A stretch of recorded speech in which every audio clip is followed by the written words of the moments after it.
I spent Thanksgiving at home. The only person in the home was my husband's stepfather, who was sitting in a rocking rocker. Went on a cruise with my ex, read the note.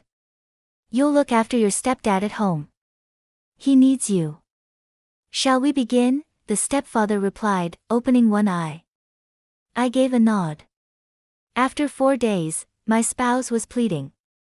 As the blood drained from my cheeks, the letters shook in my fingers. Took Hannah on a Caribbean cruise. Mom wanted a break, so she made the decision to join in as well. You'll look after Victor at home. On Monday, he needs you back. Brady. I read it twice because I knew there had to be a mistake. My palm grew numb and the paper fluttered to the kitchen counter. He won't return until Monday. Is he? I jumped at the gruff voice behind me. Leaning heavily on his cane, Victor was watching me from the doorway as I turned around.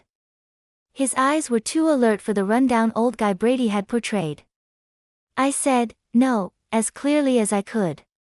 Nobody is. All of them have taken a cruise. Slowly, Victor nodded as though he had anticipated this very situation. Didn't they leave you to do the grunt work? Brady's signature move. Just 30 minutes before, I had pulled up to the Mitchell family's house with Thanksgiving meal items and gifts in my car. My first clue should have been the quiet home. No mouth-watering turkey cooking scents. There isn't a football game on the TV in the living room. No happy welcomes. Instead, I discovered Brady's stepfather sitting by himself in a rocking rocker, staring at me with those uncomfortable blue eyes, and an unheated house. My words were, I don't understand, as I sank into a kitchen chair. This Thanksgiving meal has been planned for months. The host was to be his mother. Everyone was on their way. I took my phone out and gave Brady's number another go. As with the last 3 tries, straight to voicemail. Pulling out a pitcher of water, Victor moved to the refrigerator. This has been the case all week. As silent as a graveyard. They departed early on Tuesday. His hands trembled a little as he poured himself a drink. The fridge wasn't even adequately stocked. I hope you brought some groceries. I hadn't. I had packed sweet potatoes, cranberries, and my special ingredients for apple pie, not supplies for a cancelled holiday, but contributions to what should have been a family feast. There was a notice on my phone. I checked it immediately, feeling hopeful that it may be Brady. It was an Instagram alert instead. Brady was tagged in a picture by his sister. I shook my fingers and launched the app. I was taken aback by the sight. Brady was standing on the deck of a cruise ship, his arm around a young, blonde lady I knew to be Hannah, a coworker he had been talking about more and more in recent months. They were saluting the camera with champagne flutes in their hands. The picture was captioned, #NewBeginnings Caribbean Getaway with at Brady Mitchell and family. Family. Like salt on an open wound, the word hurt. I looked at more pictures. Elaine, Brady's mother, was there, drinking a cocktail and not at all looking like she needed a vacation from taking care of Victor. Brady and Hannah were seen in another picture having what looked to be a romantic meal. This had been prepared long before Brady informed me that we would be spending Thanksgiving at his mother's house because the post was timestamped 2 days ago. Find something interesting? Victor looked at my face and inquired. I swiveled the phone's screen in his direction.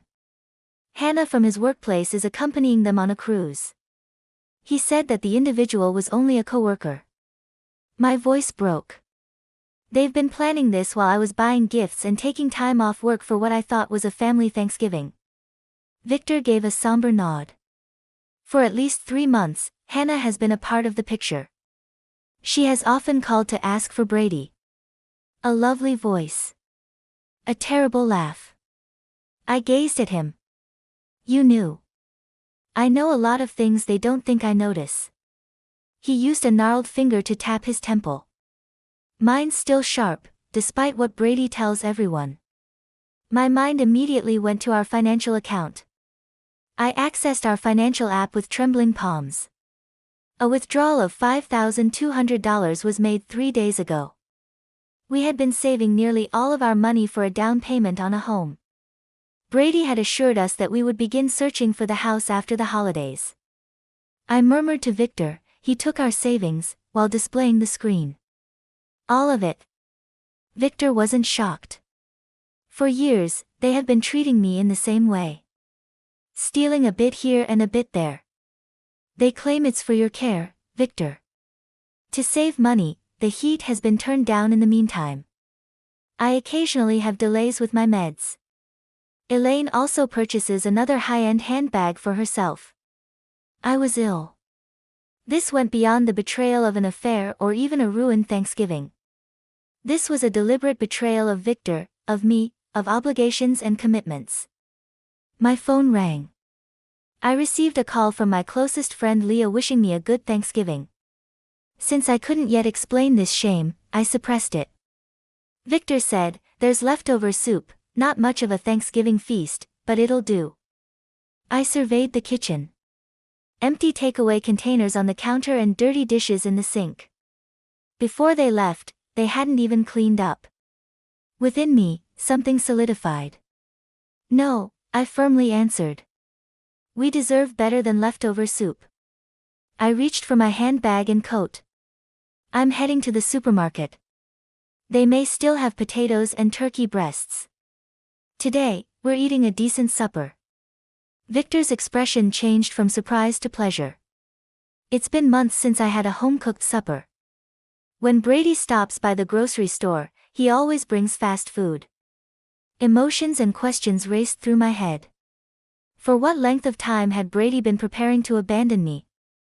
Was our 5-year marriage only a convenient arrangement that he could end when a better opportunity arose? I scarcely noticed the other last-minute shoppers around me as I made a mindless choice of a little turkey breast, potatoes, and a few veggies. Victor had cleared the kitchen counter and was seated at the table with a pile of papers when I got back. "What's all this?" I put the items down and asked. "Evidence," he said, his once blue eyes becoming icy. "Medical records, bank statements, and proof of neglect. For months, I've been monitoring." He thrust a folder in my direction. "Elaine and Brady believe I'm only a burden who is about to pass away. They are unaware that I have been watching them deprive me of my accounts while showing me very little concern." I took a quick look at the documents, thorough notes, copies of medical advice that had been disregarded, and financial records revealing questionable transactions. "Why are you showing me this?" I asked, unsettled by his methodical documentation. Victor leaned forward, suddenly looking less frail. "Because you've been wrong, too, Jade, and because I don't have much time left." He tapped a medical report. "Terminal cancer. 3 months at most." I sat down heavily across from him. "I'm so sorry, Victor." He waved away my sympathy. "Don't be sorry. Be smart." He looked at me with unexpected intensity. "They think they've left you with a burden, but they've actually given us an opportunity." "An opportunity for what?" Victor's thin lips curved into a smile that transformed his face. "For justice." He reached for an envelope and slid it across the table. "Inside is my real will and trust documents, not the one Brady and Elaine think exists." I didn't touch the envelope. "Victor, I don't understand." He leaned back in his chair and studied me. After a moment, he simply said, "Shall we begin?" Those 3 words hung in the air between us, loaded with possibility and hidden meaning. Before I could respond, he explained his proposition: help him document the family's neglect and betrayal, assist with his final arrangements, and he would ensure I'd be taken care of financially after he was gone. The family who abandoned us both would lose everything they thought was coming to them. I stared at him, this man I barely knew, but with whom I suddenly shared a profound connection. We had both been deceived and discarded by the same people. Outside, the late afternoon shadows lengthened across an empty driveway where a family should have gathered. Inside, an unexpected alliance was forming. "Yes," I said finally, surprising myself with the firmness in my voice. "Let's begin." After our agreement, Victor sank back in his chair, exhaustion evident in the slump of his shoulders. The excitement of our newfound alliance had pancreatic cancer, he said flatly as I opened it. Stage 4, diagnosed 3 months ago. I scanned the documents, my stomach tightening at the clinical descriptions and grim prognosis. Various oncologists' notes, treatment recommendations, and scan results told the unmistakable story of a terminal illness. 2 months, Victor added. Maybe less now. The last scan showed rapid progression. I looked up sharply. Brady knows this? Oh, yes, they all do. His mother was at the appointment when we got the diagnosis. 2 days later, she started talking about how she needed a break from caretaking. His laugh held no humor. 66 years old and claiming exhaustion while I'm dying at 78. The cruelty of it struck me like a physical blow. They abandoned you knowing you only had months left. Weeks, more likely. Victor eased himself onto the edge of the bed. But that's not even the worst of it. Look at the medication list. I flipped to the prescription sheets. Multiple medications were listed: pain management, anti-nausea drugs, enzymes to help with digestion. Check the bathroom cabinet, Victor directed. Compare what's there with what should be there. In the adjoining bathroom, I found a disorganized collection of pill bottles. As I examined them, comparing with the documentation, disturbing discrepancies emerged.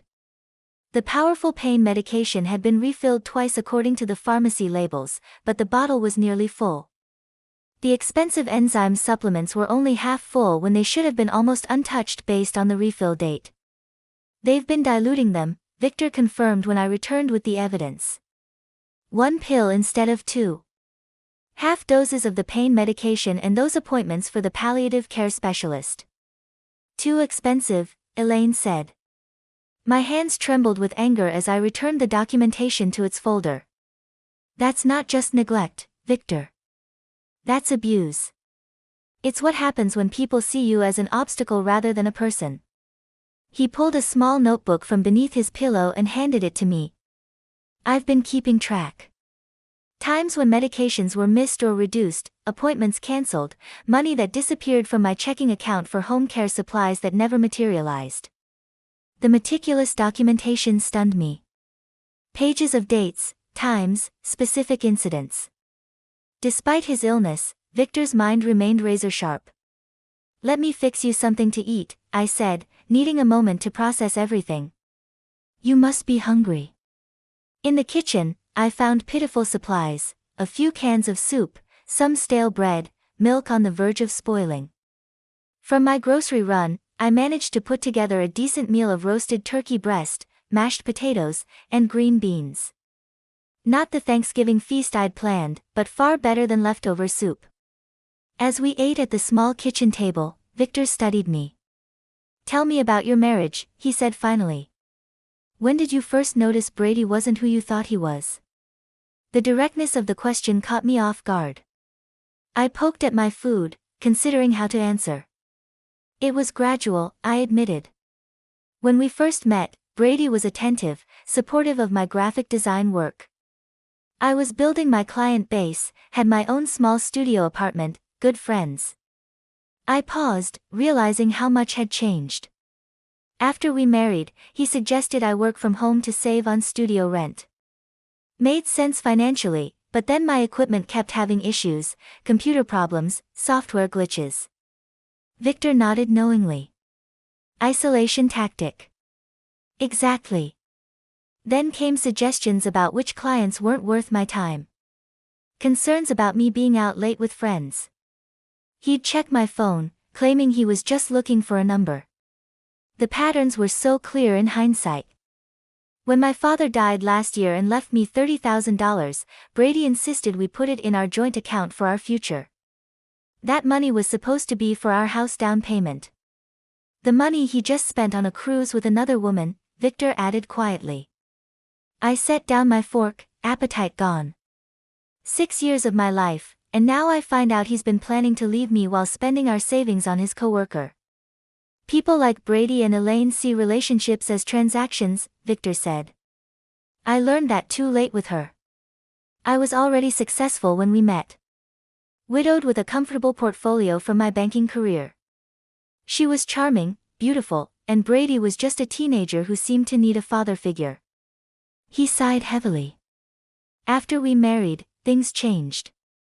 Expenses increased, justified as living the life we deserve. When I tried to maintain some financial boundaries, I became the villain, stingy, controlling, not really committed to the family. That sounds familiar, I murmured. After dinner, Victor led me to his study, a small room Brady's mother had converted to a meditation space, but that still held Victor's desk. "Help me with the painting," he requested, pointing to a mediocre landscape on the wall. Behind it was not as safe as I expected, but a loose panel in the wall. Victor removed it and pulled out a weatherproof document case. "My real assets," he explained, spreading the contents across the desk. "Investments Elaine knows nothing about, property in Vermont. Accounts in the Cayman Islands from my banking days." I stared at the documents in shock. The amounts were substantial, well over $3 million in assets entirely separate from what the family could access. "Brady and his mother have been siphoning from my known accounts for years," Victor explained. "But this they can't touch. I made sure of it." He pointed to a property deed. "This house, it's not in my name or Elaine's. It's owned by one of my holding companies. They think they're inheriting it. They're not." "Does Brady know any of this?" I asked, stunned by the extent of Victor's hidden wealth. "Not a cent. Even my attorney doesn't know the full picture. Only my financial advisor in Boston, and he's been sworn to secrecy." Victor's eyes held a fierce determination I hadn't seen before. "I always knew Brady's true character. He's just like his mother, charming to your face while reaching for your wallet. I just never thought he would do the same to his wife." The next morning brought another development, a discreet visit from Patricia Winters, Victor's attorney, a stern woman in her 60s with impeccable silver hair and penetrating green eyes. She arrived carrying a briefcase full of legal documents. "So, you're the abandoned daughter-in-law," she said, assessing me with a frank gaze. "Victor called me last night. He said, you were an unexpected ally." Over coffee, Patricia laid out what Victor had been working on legally, documenting the neglect, changing his will, and creating financial structures that would be ironclad against challenges. "We need to finalize several documents," Patricia explained. "Transfers that need witnessing, medical powers of attorney, final amendments to the will." I offered to help organize the evidence Victor had collected. My graphic design background made me good with digital organization and documentation. "Perfect," Patricia nodded approvingly. "We'll need everything properly cataloged for when they inevitably contest the will." That evening, after Patricia left with the signed documents, Victor and I sat in the living room with a photo album he'd pulled from a bookshelf. "Look at this," he said, pointing to a photo of Brady as a teenager. His mother behind him, always whispering in his ear. He turned the page. "Here's Brady's father before the divorce. Notice how miserable he looks. Elaine did to him what Brady's doing to you." Page after page revealed patterns I recognized from my own marriage: subtle control, financial manipulation, the caring facade that dropped when money was involved. "It's like seeing my own life from the outside," I whispered. Victor nodded, understanding in his tired eyes. "That's why we need to stop them now before they do this to someone else." In that moment, our alliance solidified into something deeper than convenience or mutual benefit. We were two people who had been betrayed by the same family, now united in seeking justice. "We're not just getting revenge," Victor said, closing the album gently. "We're making things right." I reached over and squeezed his thin hand. "Yes, for both of us." The next morning, I woke with renewed purpose. Victor and I had stayed up late strategizing. And now it was time to put our plan into action. After checking on Victor, who was having a relatively good day despite his condition, I made a quick breakfast and laid out our priorities. "First," I said, pouring him a cup of tea, "we need to establish the narrative of your rapid decline." Victor nodded. Patricia mentioned her brother owns a medical supply company. He might be willing to help discreetly. One phone call later, and Patricia's brother James was on board. By noon, he arrived in an unmarked van with everything we needed, an oxygen tank, non-functioning, but visually convincing for stands, monitors with detachable leads, and even a collection of empty medication vials with realistic-looking labels. Medical theater. James called it with a wink as he helped us transform Victor's bedroom into what looked like an intensive home care setup. Used to stage medical dramas sometimes. Never thought I'd be using my props for real-life drama. With Victor's direction, I arranged the equipment for maximum visual impact. The oxygen tank prominently displayed for stand positioned by the bed. Various monitoring devices arranged on the bedside table. I made the bed with hospital-grade sheets Patricia had also provided, completing the illusion of serious medical intervention. Now for the photographic evidence, I said, taking out my phone. Victor settled into bed, coaching me on how to make him appear worse than he was. Shadows, he instructed. Lighting from above will deepen the hollows of my face. He removed his glasses, making his eyes appear sunken, and mussed his thin hair. With minimal theatrical makeup skills from my college days, I accentuated the power already present in his complexion. The transformation was startling. In the photos, Victor looked like he was actively dying.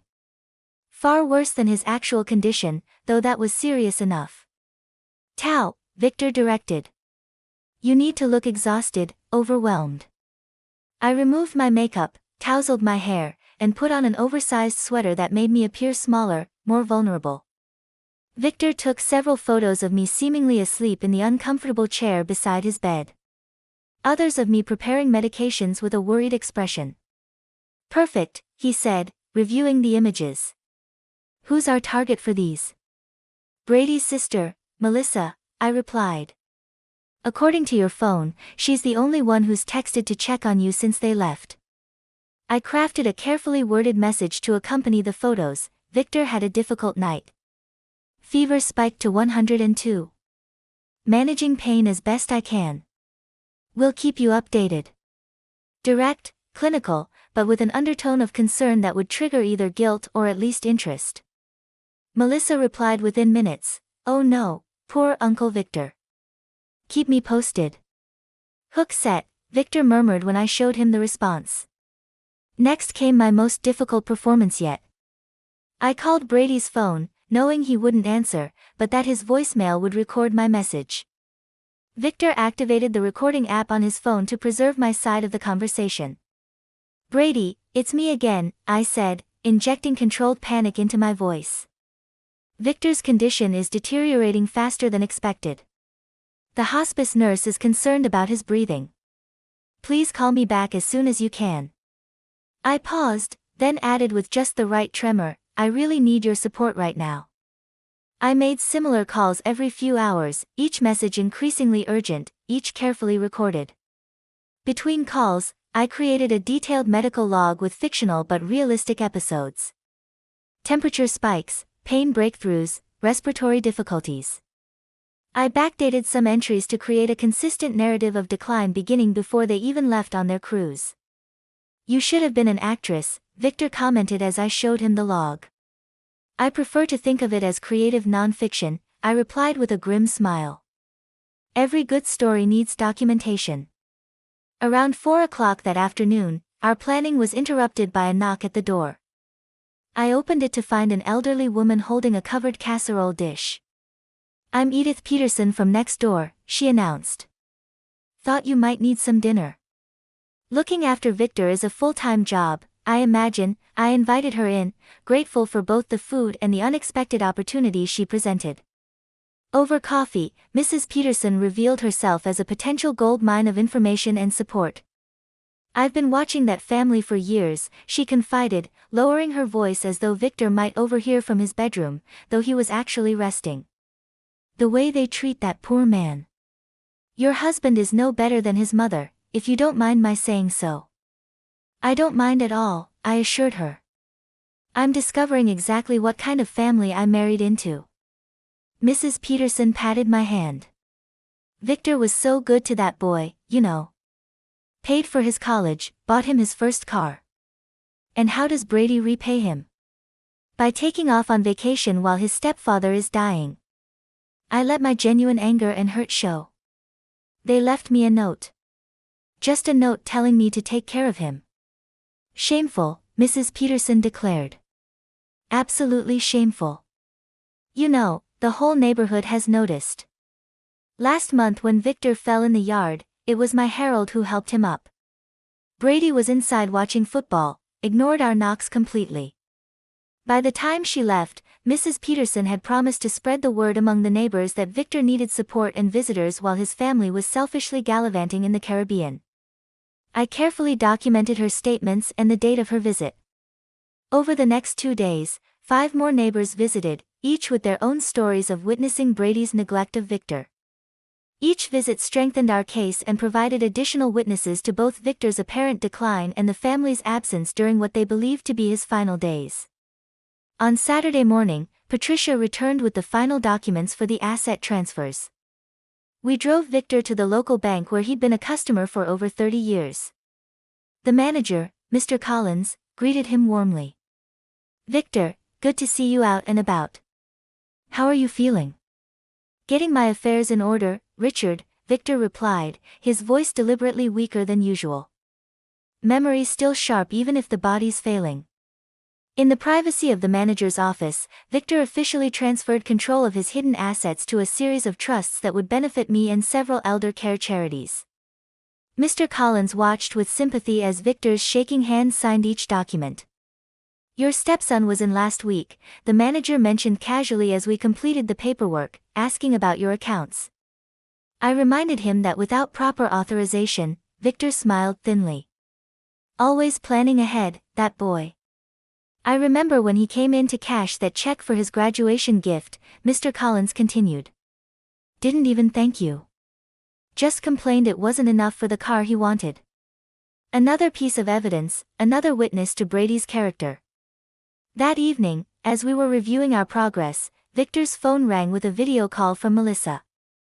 We quickly put our plan into action, arranging Victor in bed, surrounded by medical equipment, an oxygen cannula in his nostrils. I mussed my hair and pinched my cheeks to bring a stressed flush to my face. When I answered the call, the camera showed me first, looking exhausted. "Oh, Jade," Melissa gasped. "You look terrible. Is everything okay?" "Managing," I said simply, turning the phone toward Victor, who gave an Oscar-worthy performance of semi-consciousness. His breathing deliberately labored. "Uncle Victor?" Melissa called. "It's Melissa, can you hear me?" Victor's eyes fluttered weakly. "Melissa," he whispered. "That you, sweetheart?" The concern in Melissa's voice sounded genuine. But what came next revealed her true priorities. "Should we come home early? Is he going to make it until Monday?" I turned the camera back to my face. "It's hard to say. The hospice nurse thinks his systems are shutting down. If you want to say goodbye, let me talk to Brady and Mom," she said quickly. "The thing is, these tickets were non-refundable, and Mom's been so stressed lately." I nodded understandingly while fighting back genuine disgust. "Of course, it's just that Victor keeps asking for Brady in his more lucid moments." "I'll tell him to call," Melissa promised as soon as they get back from their shore excursion. After ending the call, Victor sat up and removed the oxygen cannula. "Did you record that?" I held up my other phone, which had captured the entire conversation. "Every word." Victor's smile was satisfied, but tinged with genuine sadness. My family weighing their cruise tickets against saying goodbye to me. I knew it would happen exactly like this. I sat. "You don't have to pretend for me," I said softly, helping him sit up. "You're really not feeling well today, are you?" Victor's smile was thin but genuine. Ironic, isn't it? After all our play acting, the real thing sneaks up on us. I called the hospice nurse who had been making weekly visits before the family left. She promised to come by that afternoon but advised me on managing his comfort in the meantime. This wasn't acting anymore. Victor was actively declining, and a rush of protectiveness swept over me. Our revenge scheme suddenly felt secondary to ensuring his comfort and dignity. "What would you like for breakfast?" I asked, trying to maintain normalcy. "Peaches," he said, surprising me. "Fresh peaches with cream. My late wife Martha used to prepare them every Sunday morning." The request sent me to 3 different grocery stores before finding decent peaches in November. When I returned and prepared them as he described, sliced into perfect crescents with a dollop of whipped cream, Victor's eyes misted over at the first bite. "Just like she used to make," he whispered. "No one's bothered to remember such things about me in years." Throughout the day, I found myself doing things not for our plan, but simply for Victor's comfort, adjusting his pillows, reading aloud from his dog-eared copy of Raymond Chandler's The Big Sleep, playing the classical music he mentioned enjoying. The genuine care that had developed between us over our short time together surprised me with its intensity.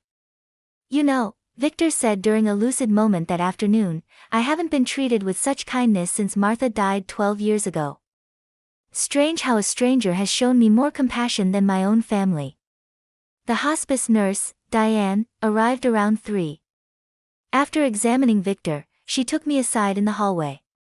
"His organs are shutting down," she said gently. "It's happening faster than we anticipated. I'd say he has hours, maybe a day at most." Though I'd known this was coming, the news hit me harder than expected. "Should I call the family?" I asked, suddenly uncertain about our elaborate plan. Diane shook her head. "At this point, it should be about his comfort, not theirs. If they've chosen not to be here," she left the rest unsaid. After she left, I sat beside Victor, who had overheard everything despite our hushed voices. "Don't call them," he said firmly. "They made their choice, but we do need to finalize some matters." He reached for my hand. "Call Patricia. Tell her it's time for the final steps." Patricia arrived within the hour, bringing a notary named Thomas with her. Victor was remarkably alert as they entered, as if summoning his remaining strength for this last important task. "Are you sure you're up to this?" Patricia asked, concerned by his appearance. "More certain than ever," Victor replied. "Death has a way of clarifying priorities."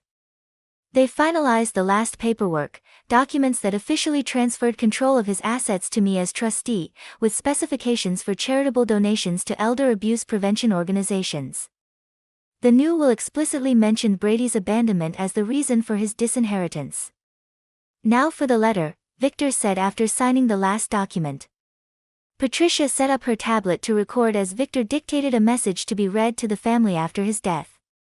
What emerged wasn't the angry condemnation I might have expected, but something far more powerful, an expression of profound disappointment and the deep pain of being treated as a burden rather than a father. "To my family," he began, his voice gaining strength with each word.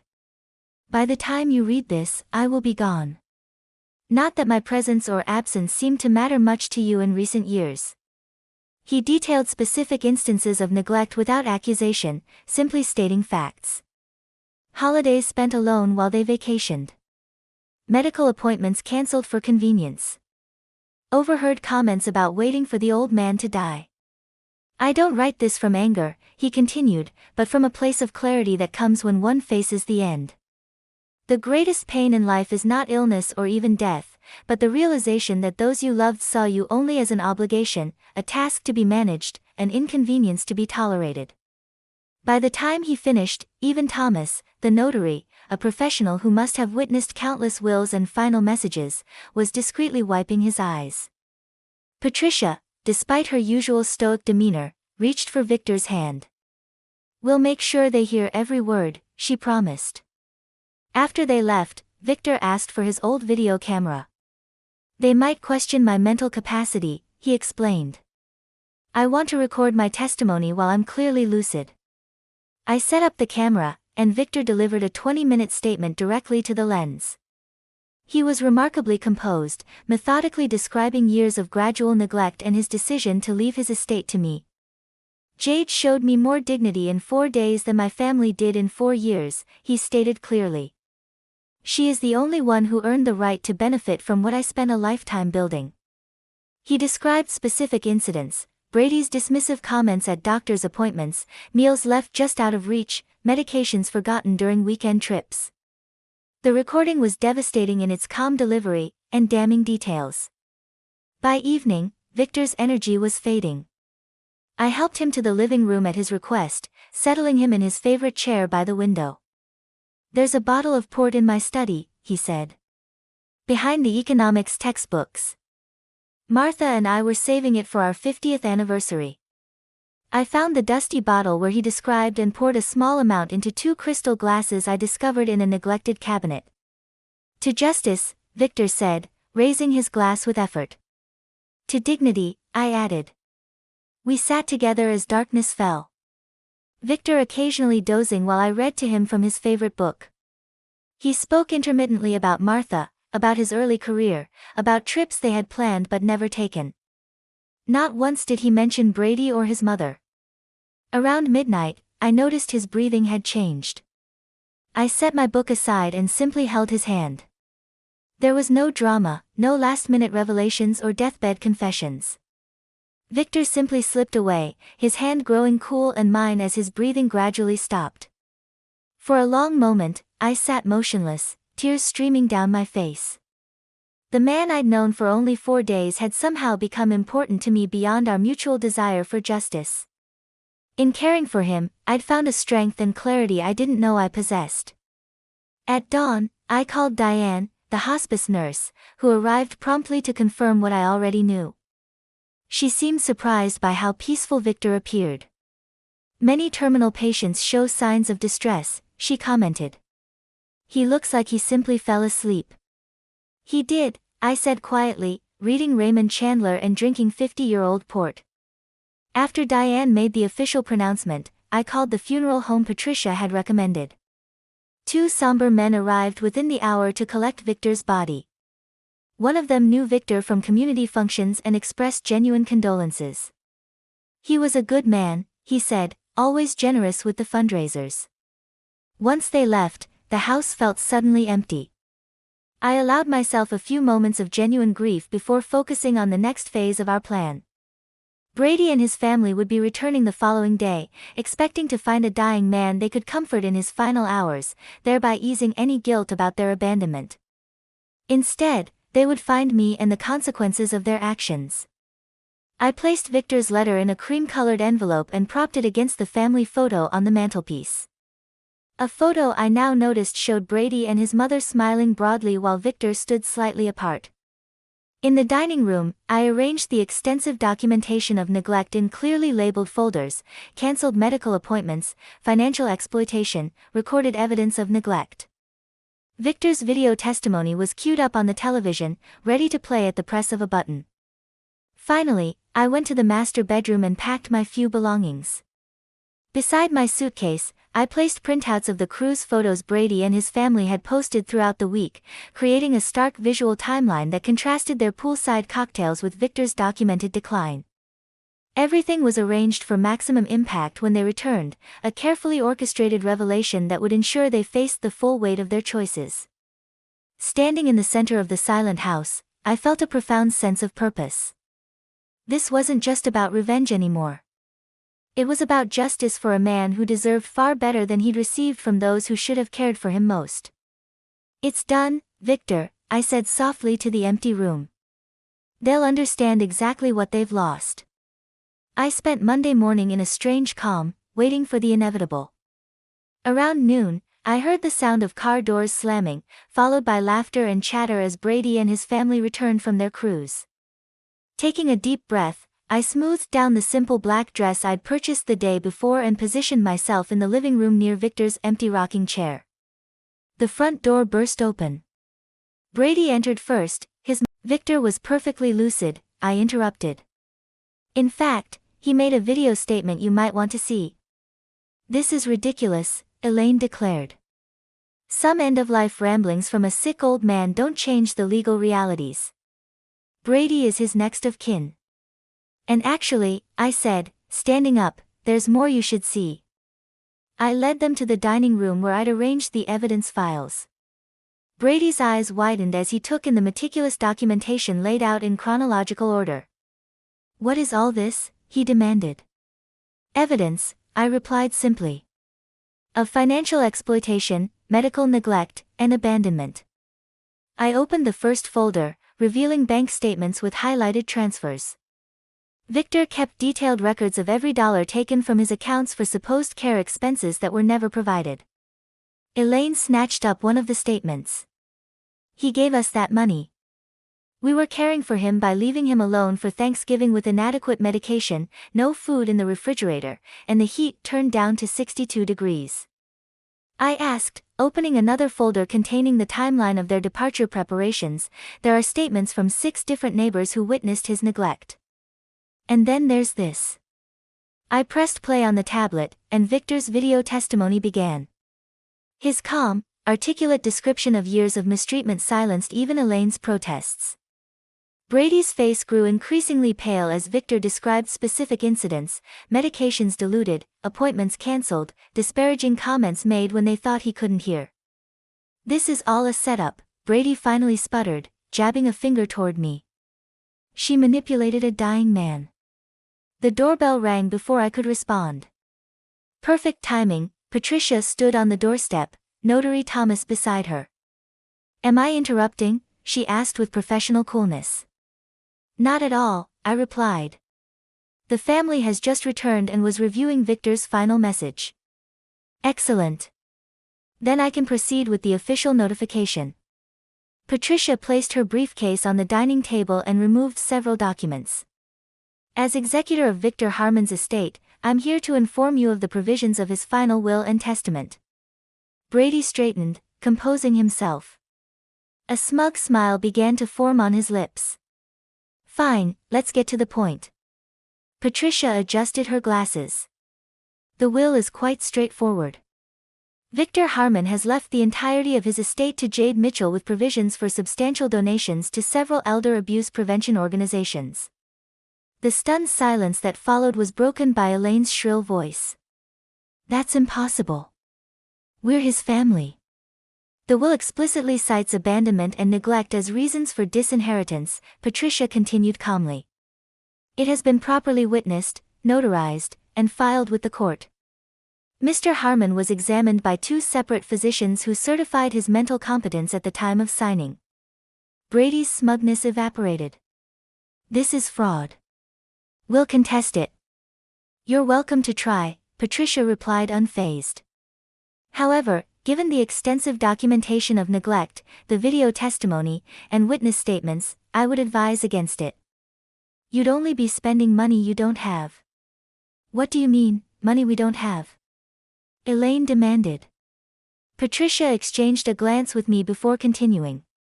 The properties you currently occupy, including your primary residence, belong to the Harmon Family Trust, which is now under Jade's control as trustee. Furthermore, the investment accounts you've been drawing from have been frozen pending audit for potential financial abuse. Brady's face drained of all color. That's not possible. The house is mine. Dad promised. Victor promised nothing, I interjected. You assumed. There's a difference. The implications were sinking in. Brady had spent their savings on the cruise, counting on his inheritance to cover their mounting debts. The house they lived in wasn't his to sell or borrow against. What about our college funds? Melissa asked in a small voice. Grandpa set those up for us. Brady couldn't meet his sister's eyes. Patricia answered gently. Victor provided funds to your father for that purpose several years ago. However, those accounts were never established. Melissa turned to Brady, horror dawning on her face. You spent our college money. The family erupted into accusations and denials. Hannah quietly slipped out the front door, escaping the implosion. I let the chaos continue for a few minutes before stepping away to retrieve my suitcase from the bedroom. When I returned, Brady followed me into the hallway, his demeanor completely transformed. He pleaded, Jade, please, his voice cracking. We can resolve this. I messed up with Hannah. It had no significance. We can begin again. I'll be different. I swear.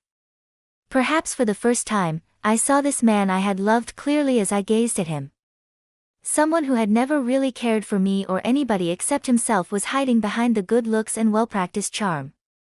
I calmly took off my wedding band and put it in his hand, then the apartment keys. Silently, "You left him to die," I whispered. "Now you get nothing, including me." With my luggage in hand, I made my way to the door. Brady pursued me, and his entreaties became threats. "This will not go unpunished. I will take it to court. You took advantage of a sick elderly guy." I glanced back for a moment at the doorway. Everything was carried out lawfully. "Brady, I learned a very important lesson from you in our marriage. Keep receipts at all times." The November sun was shining brightly as I went outside. Brady's persistent complaints and Elaine's irate voice asking that Patricia explain how this could have happened could be heard behind me.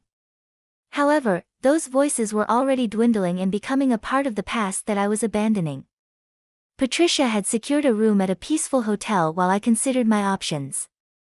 Mrs. Peterson showed up on her porch across the street as I was loading my bag into my car's trunk. She waved a little and nodded knowingly at me. Despite the emotional burden of the last several days, I waved back with a startling sense of lightness. Victor gave me more than just financial stability, though that would undoubtedly aid in my life's reconstruction. The power and clarity I had discovered while assisting him in obtaining justice was the real gift. I wasn't considering vindication or even retaliation as I drove away from the house and the broken family within. I was considering second chances, living a good life in remembrance of Victor, and the surprising connection that had developed between two individuals who had been abandoned by those who ought to have cared for them the most. Victor was at ease. It was now my turn to follow suit. I appreciate you following this narrative through to the very conclusion. Victor sharing his treasured port wine, which he had stored for an anniversary he never achieved, was my favorite part. In that glass, such dignity, so bittersweet. Which scene had the biggest emotional impact on you? I appreciate you expressing your opinions in every remark.